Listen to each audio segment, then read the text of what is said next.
with it. So it's kind of fun that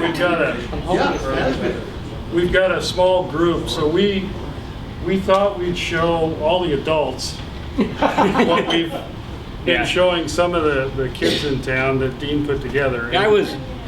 If you want to come up here where you can see it, this kind of explains some of the fundamentals of the project. I was asked to explain to some 5th graders how you generate hydroelectricity. And so I made this little demonstration here, and it turns out it works equally well for adults and sometimes a little better. So what we're going to do is show you how you make hydroelectricity. Okay? You have a bucket of rain, which is water. Okay? And the rain falls into the reservoir, fills it up. And I won't do it because we're inside, but when you overfill the reservoir, it spills over the dam. And it's wasted. You can't generate energy with water that goes over the dam. And so what you want to do is always keep the reservoir full. But it doesn't spill. But you don't want it to spill. Well, you can spill some. See, isn't that cute? Yeah. Okay? So, what you do is you fill up your reservoir, and then you put an intake or a tap on the reservoir where you drain the water out of the reservoir and run it through a tunnel, penstock, or power conduit, depending upon what you're going to call it. The water comes from the lake down and goes into a turbine. All a turbine is a paddle wheel. Okay? The water will go through the turbine, will open up the inlet valve, and get the water to squirt against the paddle wheel, make the paddle wheel rotate, and then the paddle wheel would be connected to a generator, which is nothing more than a motor working in reverse. And that's how we make electricity. It's as simple as that. So what we're going to do is, this is the existing Blue Lake Reservoir at this elevation, and we're going to start up the turbine generator here and see that it makes electricity by turning the paddle wheel, and then Paul's going to raise the dam 83 feet, and we'll see that more water comes out and the paddle wheel turns faster. And so that's as simple as it is. So let's give it a shot. I think you need to lift a little bit. Okay, so we're going to open the inlet valve, which actually exists on a turbine, and Jessica's going to catch the water as it comes out the tail race. See how that turns the paddle wheel, and now Paul's going to raise the dam, and as he raises the dam, we make more electricity.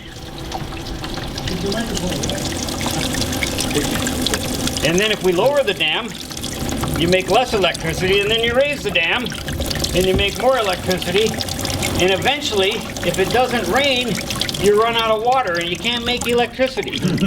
And so what we have to do is make sure that we have enough rainfall to keep the lake full, to be able to make electricity, and if we fill the lake up at a higher elevation, we can make more. So that's as simple as it is. End of the presentation. That's it. So. Well done. That's it in a nutshell. It's very good. Now you can explain why you're raising the intake. Okay, so Dean's demonstration provides a lot of the description of the benefits of the Blue Lake expansion project in a real simple format. For some of the numbers, I think you've heard that we're raising the dam 83 feet to gain more head and more pressure and more power. A couple little other statistics are we're lowering what's called the tail race at the powerhouse, so we get 2 more feet at the powerhouse because the tail race is lower. And we're modifying the penstock and the tunnel system to give us about 5 or 10 more feet, or 5 or 10 more feet of less head loss. So our net increase in generating head of the project is about 90 feet. So that's much of the additional power generation of the project. My name is Paul Carson. I'm an engineer from Seattle. I work in the hydroelectric industry, and I've been working on the Blue Lake project with the city for quite a while, for like 10 or 12 years with Dean on planning, and then through the design phase and now in construction. So earlier this year, I an update similar to this discussion we're having tonight. And one of my main goals really tonight with a small group is to make sure I get the answers for your questions, that I provide the information you're interested in. And so I'm going to start with a couple of questions of my own. How many people have seen a presentation about the project either through one of the tours or one of the last two presentations that were done in a setting like this? So a show of hands. Okay, so most everybody. All right. Are people highly interested in information about what the project will be at the end when we're done? Show of hands. Are people highly interested in where we are today and what's going on right now in terms of the project at the site? Okay, all right, so there's more interest about where we are and what's going on, and I have a few photos of that. I also have some explanatory graphics of, you know, the arrangement of the project, where things are located, what the names are. So I'll try to go through those fairly quickly, and I'll try to focus more on the current setting, what's been happening today. I have maybe only about 8 or 10 photographs of the last week or so of construction, and then I have information I can give you about the status of the project right now. So again, phase 1, 1959, was a water supply for the pulp mill, a very low dam. This is the initial construction of the base of what is now the existing dam. 1959, 35 feet high. This was the completion in 1961, right before the hydroelectric project was added. So a 155-foot high dam from the base to the top.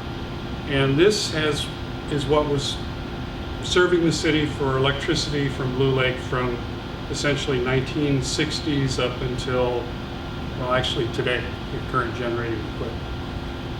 Phase 3 to be completed and operational actually at the end of 2014. This is the 83-foot dam raise that's under construction as we speak. And this is a schematic of what was proposed and what is actually going to be built. Today, or this season, we're spilling water over the existing spillway, and for the safety of the dam, we can't build the dam raise and the spillway until we're done with this spill season. So right now in the photographs, the dam has been constructed up 40 feet, steps over, and it's actually been built to the top deck level, actually within 3 feet of this, and that on what we call the right abutment, they've stopped for the 2013 season because it can't continue safely until they can start building on this side, or start building in the center of the spillway. And in the next few weeks or month and a half, they'll be building the left side up 40 feet, step over, go up another 40 feet, and they're building the thrust block and cutoff wall on the left abutment. A few things about the organization. The City of Sitka is the owner. McMillan LLC is the construction management engineering firm out of Boise who have a team on site that are monitoring the construction, and the construction is being performed under a contract with Barnard Construction out of Billings, Montana. And Barnard has a group of subcontractors for grouting, crux subsurface. Grouting is injecting cement into the rock so the water doesn't leak around the concrete structure. So it happens inside the tunnels, it happens around the dam, where else, Steve? The tunnels and the dam and the surge shed. ASCR McGraw, a local joint venture or firm, is doing the powerhouse construction. Blue Lake Tunnelers is a joint venture of Frontier Kemp